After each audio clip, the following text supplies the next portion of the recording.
Hey, what's up, everybody? Juan Martinez, a.k.a. Dr. Love. And I'm Stephanie Martinez, right? And you've just joined us on This Is Real. Hey, man, how's everybody doing? I want to thank all the real ones for always watching and listening to what we have to say. Welcome back, you guys. Welcome I'm so back. glad you're joining us. I'm excited, man. I looked at, the other day I was looking at the numbers of how many people was hearing us, like not YouTube, those are separate numbers, but just the numbers that really kind of matter to me, is the prisons across the nation. And there's about, I think, 1,671,000, yeah, it was impressive. thousand, which is kind of cool in 7 months, because me and my wife were like, when it first started, we were like, I wonder what it's going to be like in a year. Maybe we'll hit 1 million. And so the beauty of people hearing the gospel and the message across the nation, to me, is like, it's like the, Yeah. It's a pretty big wow factor just to see those numbers. Like, I don't know. Yeah, you told me that. I mean, yeah, even thinking of all, like, if you put all those people in a room, like, where would you even where would you even go? So it's awesome, the power of technology and being able to, be inside of the walls too. Yep. And As of yesterday, we were at 995 salvations. Wow. Nice. Come on. That's good stuff, man. I like it. I like it because people are tuning in, obviously, to, hearing some truth. And so that's always awesome. And, I mean, we've seen even the fruit. I think we had a whole first row at church Sunday, like all the guys that came out of prison. Yep. So, like, they're starting to show up and they're getting jobs. They're starting to do good, just having a community that believes. And, by the way, let me tell you why I'm excited today. Because it's not often that you go out there, and I know you would figure this would be you would see this a little more prevalent, a little more common. Yeah, it's the word. It was coming. It just didn't land. It would be more common that you would meet a guy that would be so passionate, not even live the life that I lived. Are you ready to take your relationships to new heights? We'd like to invite you to the most anticipated event of the year, the Love Wins Conference. Join us February 9th and 10th for an unforgettable weekend filled with love, laughter, and growth. Whether you're newlyweds, celebrating years of bliss, or going through rough patches, this conference is designed to reignite the flame and strengthen the foundation of your relationship. We've put together a team of relationship experts who will share their wisdom and strategies for navigating the twists and turns of your marriage, from communication to intimacy, conflict resolution to emotional connection. Our speakers will empower you with the tools you'll need for a lifelong, fulfilling partnership. Get ready to roll up your sleeves and participate in interactive workshops where you'll dive deep into your relationship, uncover hidden truths, and explore new ways of building trust and intimacy. You'll learn practical techniques that will help transform your relationship for the better. And it's not just about learning, but also about creating memories together. Join us for our Love Wins Prom Night. It's designed to strengthen your connection and reignite the spark. This is a chance to break away from the daily grind and rediscover the joy of being in each other's arms. So mark your calendars and join us for a transformative weekend at the Love Wins Conference. Ignite the passion, deepen the connection, and build a love that will stand the test of time. Reserve your spot today and invest in your marriage so you too can say, Love wins. But would be so passionate about the same thing. I'm thinking it's a Jesus thing. We have in the house all the way from Galveston, Church of the Living God. Pastor Trey is with us. And Pastor Trey, let me tell you, I get excited that you're on this show, and I'm saying this. You have this heart of, your shirt says it, Jesus. I think all over your church, it says Jesus, right? Like Jesus. Yeah. And if they're going to Galveston, they'll see the light now. It says Jesus. And I see the stickers. I saw the sticker in the Woodlands, and I'm like, what they doing over here in the Woodlands? That was making the drive. Jesus is everywhere. Yeah, I saw it. It was awesome. It's cool. Yeah. Yeah. It's just something God gave me. Just amazing. Through prayer, he said, take my name, put a circle around it, and kind of blew up from there. Me and my wife would always look at, I don't know if you know Saltwater Soul, but it came out of Galveston. We'd always look at that and be like, oh, that's so cool. Like two chums in their basement made something that reaches the Gulf Coast, and wondered if that could ever happen to us. And next thing I know, it's like everywhere. So cool. Oh, no, that's incredible. Awesome. And let me tell you something. What I love about Pastor Trey, as I said, he didn't come out of the streets like that, but he is still very heavily active in the streets. Like you care. Like you could go there as it comes. I didn't come out of the streets. yeah. Like I mean, and that's it. That's let me tell you. Why I say that? Because a lot of the times when guys get out of prison or they come out for drugs or whatever, right? Yeah. The common thread is that everybody says, "Come as you are," but you could tell, right? You could tell when you show up and everybody's smiling, but you could just tell the side eye, you know, when you come out of prison, you know, right? When you're like, all right, they're looking at me a little weird, and like, you know, guard everything, right? It's kind of like, but that's not what your church. I mean, you're out there at Walmart. You're out there. What do you do at the Walmart? What are some of the things you personally? Well, Walmart's my favorite church. Let me start there. So, Okay. And so it'd be a long story. I don't know if you have time for it. Oh but, no, yeah, go for it. So my grandfather is a pastor. My dad was an evangelist, and both walked in miracles and saw just crazy things. And so Yeah. when I start pursuing God, 2001, rededicate my life, I start going after this healing thing, and I pray for some people, and nothing happens. Yeah. I just figured the healing bug passed over me. Like the gift got to miss my generation. Maybe my son will get it or something. Yeah. I started pastoring in 2010, December 2010. I get kind of disheartened a little bit and begin to seek the Lord in 2016. Yeah. As I seek Him, it leads me to a series of films by a guy named Darren Wilson, Holy Ghost Reborn, Okay. Finger yeah. of God. Yeah. In those films is this crazy guy with dreadlocks named Todd White. Yeah. And I'm like, he's praying for people in public places and they're getting healed. And so I'm like, wow, that's so cool. And my wife is following him even closer. She's like, you got to hear his testimony, like how it happened and all that. And so one night I just hear his testimony, and he talks about how he prayed for 10 people a day, several months, nothing happening. And finally he got his breakthrough, and it just hit me. I was like, I haven't prayed for enough people. And so I, instead of waiting for people to come to me at church and ask for prayer, I started going to Walmart's, and you know, those people in the carts, they can't outrun you. I found that out. Yeah, this dude's crazy. Hey. Oh, That's God. funny. So yeah, I started praying for people, and didn't see much at first, but I just kept going, and then people started getting healed, and I was like, wow, Wow. this is cool. And it made Christian life fun. So, and that's probably one of the things that I loved about you is when you first came to Galveston, like we go out to eat and you're bombing our waiter with Jesus. Yeah. And I'm like, this is a cool guy. Like I can hang out with this guy. So, yeah, that made Walmart my favorite church. I tell my church that. I'm like, y'all are like second. So I'm sorry. Yeah. Coat of many colors goes to Walmart. So, I just think that's like Good. the simplicity, but yet profound and deep, right? Because I when I first started, I would always ask people, or especially pastors, right? I would say, hey, what if, like, I have a question for you. What if your church disappeared tomorrow, right? It was just gone. There's nothing there. Would the people in that community, and I'm not talking about your church members, because your church members, obviously, they're going to be like, oh, we miss it. Just the guy lives in that community. You've been there for a while. Church disappears. Do they go, oh, man, I wish that church was there. They were so whatever, right? Right. Because they miss. Or would people just go, yeah, I think there was a church there, right? Because I think if we're like, everybody knows where Subway's at, right? Everybody knows like those Come on. things. And if the Subway would leave and that's where you always ate, then you would miss it. And Right. other people would be like, man, I wish that place was there that we used to eat at. But I always ask that question because I think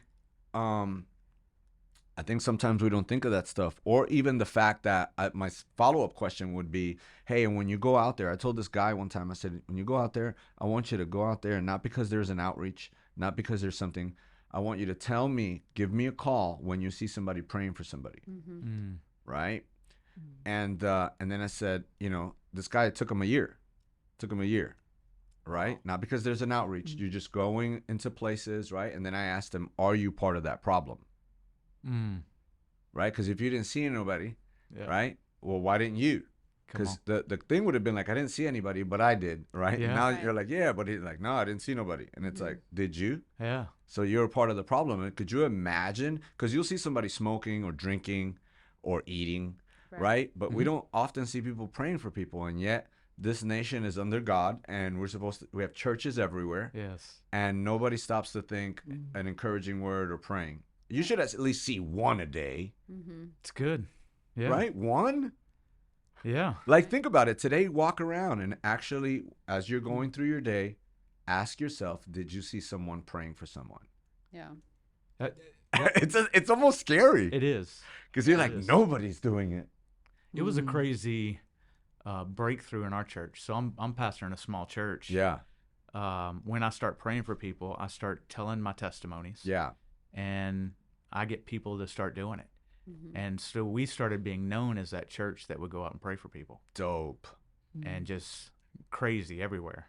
In fact, some people were like, I'll get chased down in Walmart for prayer before I do in my church. Wow. I've been waiting to see you. I need Wow, prayer. that's That cool. is super That's dope. cool. What do you I guys think it think? was cool the example you gave of smoking and drinking, because it's like it's true, but then especially being in Texas when we're like the Bible Belt, and then there's 5 churches, every block. Yeah. And just as often as you see somebody outside taking a smoke break, we should see, people laying hands, and then we should be doing it, when we go Yeah. into the stores and we go out to eat and talk to our waiters and Yes. things like that. So I think sometimes it's kind of funny when you look at reality and then you look at social media. So if you look at social media, people are out there all the time. But then Right. when you just go down to your regular gas station, like how often are we doing it? Do we pray for, the person that pulls up next to us, or do we, give them an encouraging word? Yeah. So, Because the person is smoking, like you know that there are millions of people smoking. yeah. Yeah. You know that because Come experience the love that will change your life every Sunday at Get Rap Church. visit us at 23221 Alding Westfield Road in Spring, Texas, 77373 for 3 services at 9 a.m., 10:15 a.m., and 12 p.m. Not in Houston, not a problem. Join us for our online service from anywhere in the world by downloading our free Get Rap TV app or by visiting Get Rap Church's YouTube channel. Also, be sure to check us out at Get Rap People on all social media platforms to stay up to date on everything happening at Get Rap Church. Vaping now. Yeah. Vaping. Somebody's blowing something, right? You, Yeah. you can walk around and if we was today, okay, you go here, you go there, we're all going to see somebody, Yeah. right? The question still lies that, will you see a person praying, right? And I think it's the responsibility that you just shared too, of saying, well, if you don't see it, well, you're in that store, or you're at that gas station, or you're at that restaurant. So do Totally. it. If you haven't seen it, then be that person, be the change, Totally. And I think that's the problem in this nation today, right? Like just really like we're like, hey, Christians, and I think some of the things when we look at culture or kids, or raising our kids or parenting, right? Like we've taken God's way and kind of just done it however we want, and then we're not reproducing, because I think the first, father and mother, right, it was to reproduce the Spirit of God throughout Right. the earth, Yes. right? He re-gives us the command in Matthew, Come on. and we're like, oh, that sounds good, we just keep doing. I think the more you do that around people, you reproduce that, right? Because I know, like, let's say I have those little seasons where I'm not like, I'm just maybe going through it, and I'm sitting there and I'm hoping somebody prays for me, right? Yeah. And so if I see it once, or I'm hanging out, like if I'm hanging out with Trey, right? Yeah. And he's automatically, it's like the beauty of like, it kind of almost pushes me back to where I was, right? Like, I should pray for this waiter, right? Yeah. Because I see him and I instantly get the thought of, man, I haven't prayed for a waiter in a minute, So you get that Yeah. little conviction and you're like, time to get back at it, You know who gives me my biggest conviction? Who? My wife. She does. Like we go places and she's praying. Like it's almost like a competition. It's not a competition, but No, it is I a totally competition. get it. And she'll pray for like 3 people, and Yeah. I'm still trying to get my one in. Wow. It's a huge conviction in my heart. But So that's awesome, because then it's Yeah. like ping pong. Yeah. you hope it's ping pong. Oh, you're the guy that on the other side that never hits it back. Come Sometimes on, it you hit feels it like I'm back. playing Kobe. And just not. It's not my day. Yeah, but eventually, if you keep playing Kobe, you're gonna get really I'm good. gonna get good. You're Yeah, gonna get that's good the goal. because they keep slamming. They keep slamming. She's back there going. She's back there praying for the guy in the room. We were at IKEA one time. It was our date day, Yeah. and we're at IKEA, Mhm. and she's like, "We should pray for those people over there." And I'm like, "That's all you." And that's so I intercede in the background. Does that count? Yeah, that's good. Yeah, I mean, everybody needs somebody in the back praying for the one who's praying, right? I There you mean, go. Let's go all for the it. time. Hey, let me ask you a question. Why do you guys think that we're not doing it, right? Because we're like, we're not doing it. We're not doing it. Why?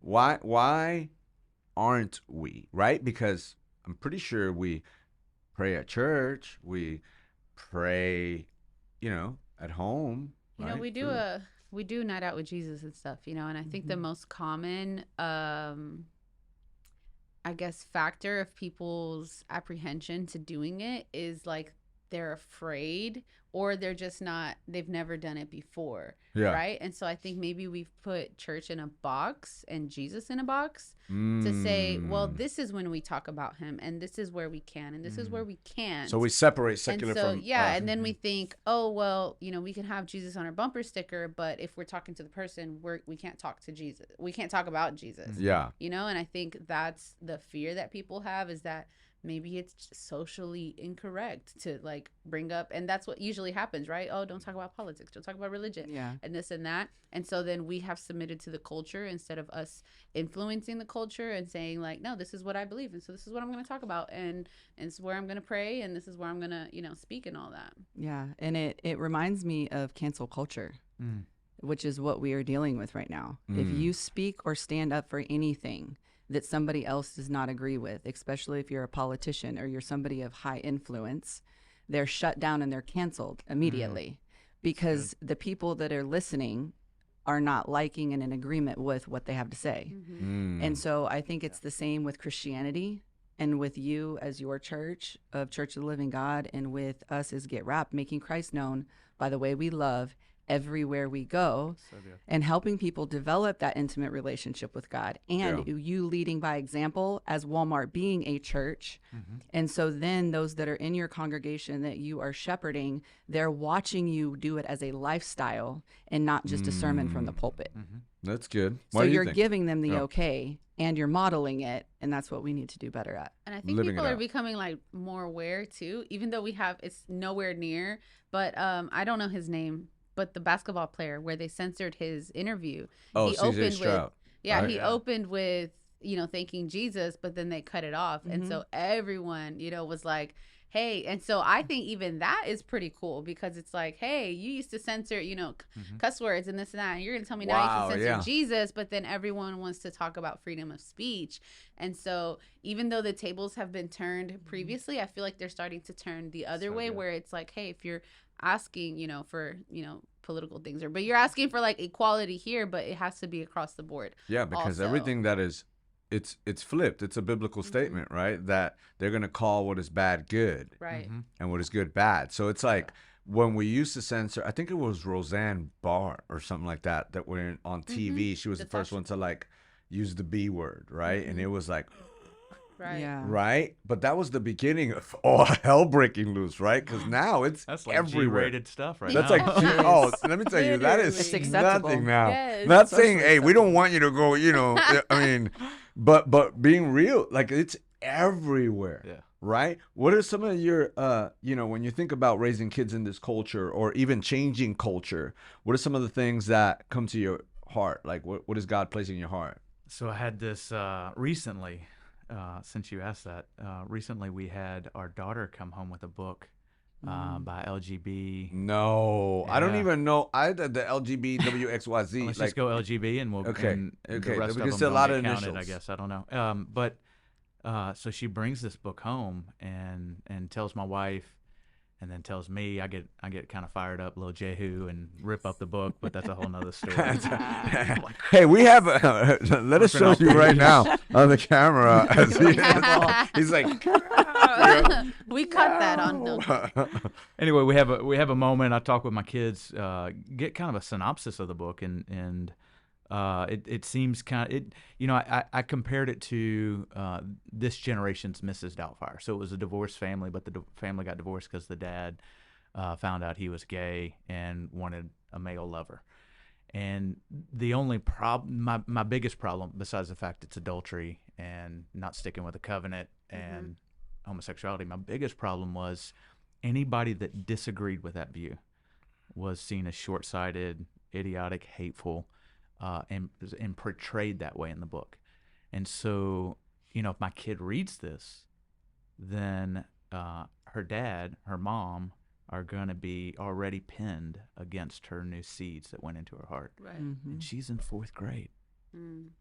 That's 10. Yeah. yeah, raw. I mean, that is not good. Well, it was I hear about it, right? I see it on was about social to say media. that. I was about to- I see it on social media. I don't expect to actually deal with it. I thought, man, those are just overzealous parents or whatever. And then when it actually comes home and it's in front of you, like you're like, wow, this thing is real. And there's definitely a religion around LGBTQ. Yeah. I think that's LGBT. It's a religion, though, to me. It's a religion, and it's planting seeds. There's a reason that 20% of Gen Z identifies with that, Yeah. is because it's become a religion that's been planting seeds into the hearts of those that are impressionable. So, and TikTok's their favorite means of doing that. Oh, And yeah, big time. I feel like preaching today. Yeah, I mean, go for it. That's. Let me tell you something. When I hear that, because of course, it's all okay until it hits your backyard, right? And then it's like, what is going on, right? But I totally believe, when I used to say this before, when everybody was getting upset about, same-sex marriage and all that stuff, and I was upset as well. But I was also saying, hey, we were a part of that. They go, what do you mean? I said, we were all laughing. They kind of got us, right? We're laughing at Miss Doubtfire. We're like, this is the funniest thing. Or 2 on 2 or whatever that was with Wesley Snipes and all these guys. We're laughing. We thought it was hilarious, right? How this is so funny. So they kept putting it out there and kept putting it out there. And eventually they're like, now it's this. And we're like, how could you do that? And we're like, we all laughed at it. We all supported it. We all spent money on it. We all did. So, now we're like complaining about it. And since we were talking about prayer, I was telling the church, look, when we're fasting and prayer, it's his kingdom to come and his will be done, right? But we pray for things like, let's say, oh, I want to, Lord, help me with my health. But then we don't go for a walk. Oh, Lord, help me with this problem that's happening in America. But then you don't learn how to be a father, and you don't learn how to be a mother, and you don't learn how to parent your kids. Like there has to be a prayer with an action. Right. Yeah. I think we're expecting God to and it's done. And it's like, no, he's already done it all. He died. Right. Anything more you want from him? And I think we miss that factor. Like it's not just yelling at them to say, hey, you guys are doing this. It's actually being what you're supposed to be. So that then there's no, right? Because this we know works. Yeah. But we don't have that, right? Because we have, I believe we're in a generation of fathers who didn't have fathers. Yeah. That's good. Yeah. So now, Yeah. we have all these fathers that I didn't have fathers. So they get to kind of pick what a father is-ish, whether it's through television or whatever their friends say. And if we can get this country back on building a foundation around family, a father and a mother and some parenting, we might see some change in this country. Yeah. But it's like we're just good at they suck, and it's like, I mean, because what was it that you were saying earlier about, kind of the same concept where we're like getting so upset at that, but then we were talking you have about cheating the fathers, sin and the struggle is that we put such a hyperfixation on the outward sin versus the sin that wasn't shown exterior, in the exterior, but there's somebody who's struggling with pornography and there's somebody struggling, cheating or any of these other things, but somehow we put it in categories like that sin is worse than this sin, and it was like all of it is an identity issue, whether you're oh, totally. So we're like let's be real here, we're like, what, a man and a man, but you want to be a man with 2 women, and you don't want to be the man you should be with your 1 woman, so that your kids can actually see that work and know, well, that ain't working, this must be it. We don't do that. We have truth. Yeah. Right. We want to thank all of our partners who support us. Because of you, This Is Real has a tremendous reach from Houston to Galveston and up to the Austin area. This show reaches over 100 prisons nationwide with over 500,000 inmates tuning in weekly to hear the good news through our radio show and the Pando app. To partner with us, visit juanmartinez.tv or download the free Get Rap TV app. Even truth, right? Lying. Oh, well, we're not going to talk about that, or tell them that it's this and not this. And it's just something where it starts the seeds, right? You planted seeds and then you expected something differently. What did you do? I mean, raw. Okay, raw. I mean, I get that, right? So I we mean, have a meeting with the school officials, and it's coming up. we just had met with them yesterday, so they agreed. You know, I didn't want to go because they're like, "Do you want?" You need us to come out? I mean, we could do this, Yeah. man. Look, I'm already raising some fired up children, and Yeah. they've already That's caused good. some issues at other places for Jesus. For Good Jesus, things. for Yeah, Jesus. but You're like, don't wear the shirt though. Like, I mean, it was coming to a place though. I'm like, do we homeschool now? Do I need to pull from the culture because it's just too much? Mm-hmm. So my kids, you know, they don't have cell phones. My oldest is 13, not getting a cell phone. Maybe 16, and we'll talk about it. yeah, we've been able to with you survive. on that. I'm so with you on that. I am. That's pulled been it my off. fight for forever. Because I used to tell parents, like, well, even with our son, you know, I'm raising Josh and stuff. And let me tell you, like, I always thought, I go, this thing takes out grown men. Mm-hmm. Mm-hmm. Like, that's the part that, oh, but they need this and they need that. No. This thing takes out grown men. Yes. That's it. That's it. End of conversation, right? Because this would take out a 30-year-old. What would it do to a 9-year-old? And what would it do to an 8-year-old? And what would it do? You know, I just think that we really need to think that out. Like, this takes out women and men, and it ruins marriages, right? A kid, they don't know no better. Right. And TikTok is like, forget about it. And everybody complains about it. But again, how do we fix this? Well, every adult out there Yeah. that actually cares, just get off it. And it ends. Well, it's Literally. it's But everybody has to be on it. You know, it's like, well, it's a a social must. experiment right now. I don't think we, you know, society hasn't lived this way, and so we're learning what is Social this media. gonna produce? What is this gonna do to a generation? We don't know yet. We'll be finding out That's good. in 10 years. What did social media do to a generation? And we use it for the gospel, but there's a lot of detriment in social media and a lot of safeguards that have to go up. So my kids, as they're young, I don't want those seeds planted in their heart. Life is a series of seeds. That's what Jesus said, right? yeah. Everything hinges on that parable of the seed and the sower. Yeah, everything. That's Everything. good stuff. Everything. I want to preach now. Yeah. I'm like, yeah. It just does. He says that in the parable, right? Yeah. He's like, if you don't get this, Not getting anything you else. get nothing else, Yeah. which is a big statement, right? It's like, you're not going to understand anything. So it lets me know that my time is valuable, and what I'm putting in my heart, what I'm allowing to go into my children's hearts is important. Hey, how do you guys handle the 13, right? Because the flip side of that coin is that he's 13, right? She's Yeah. 13, and she's going to school, and she doesn't have a phone, and all her friends have a phone, right? And does she come home and go, hey, all my friends have a phone?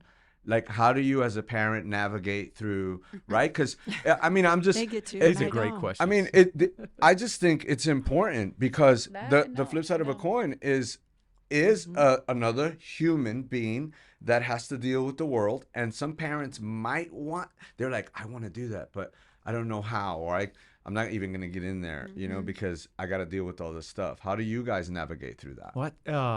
I sit my kids down and we have conversations. That's beautiful. And the conversations I have with them is I'm not raising you like other families are raising you. And these are the core values of our family. Right. This is why. Yeah. You know, he's got to go with it. He's got to Felt go like with that it. was the weasel. You just got to go with it. He's like, you know, well, I I was knew going to it. Just fist go bump like you, this but I just felt like, you know. Anyway, but we sit down and we have core values, and I'm letting them know, hey, this is important to your mom and me. Yeah. But even more so, we want to inject these values into you. Yeah. Now, whether you decide to go your own way after you're out of my house and I'm not paying your bills, then you can talk about that with the Lord. But when I'm paying your bills, as far as me and my house, we're going to serve the Lord. Oh, that's really and you good. ain't getting a phone. Yeah. So, Really good.